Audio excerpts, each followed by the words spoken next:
بسم اللہ الرحمن الرحیم اللہم صلی علی محمد وعلی محمد وجل فرجہم۔ ابن عباس سے روایت ہے کہ حضرت علی علیہ السلام نے جب عمر بن عبدود کو قتل کیا تو نبی اکرم صلی اللہ علیہ وآلہ وسلم کے پاس پہنچے۔ آپ علیہ السلام کی تلوار سے ابھی خون کے قطرے گر رہے تھے۔ نبی اکرم صلی اللہ علیہ وآلہ وسلم نے جب آپ علی علیہ السلام کو دیکھا تو اللہ اکبر کہا اور دیگر مسلمانوں نے بھی اللہ اکبر کہا۔ تب نبی اکرم صلی اللہ علیہ وآلہ وسلم نے فرمایا، اے اللہ، علی علیہ السلام کو ایسی فضیلت عطا فرما جو اس سے پہلے کسی کو نصیب ہوئی اور نہ اس کے بعد کسی کو ملے گی۔ تو جبرائیل علیہ السلام ایک جنتی پھل لے کر آئے اور کہا، آپ صلی اللہ علیہ وآلہ وسلم پر اللہ کی جانب سے سلام ہو۔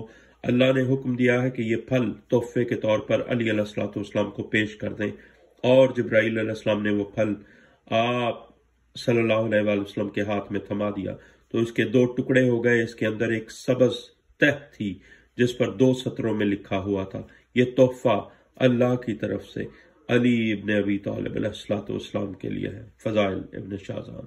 اللہم صلی علی محمد وعلی محمد وجل فرجہم۔ علی علیہ السلام وہ ہستی ہیں جن کے لیے اللہ تحفے بھیجتا ہے۔ لوگو، علی علیہ السلام کی منزلت کو سمجھو، علی علیہ السلام کے رتبے کو سمجھو لوگو۔ اللہم صلی علی محمد وعلی محمد وجل فرجہم ولانا اعدائہم اجمعین۔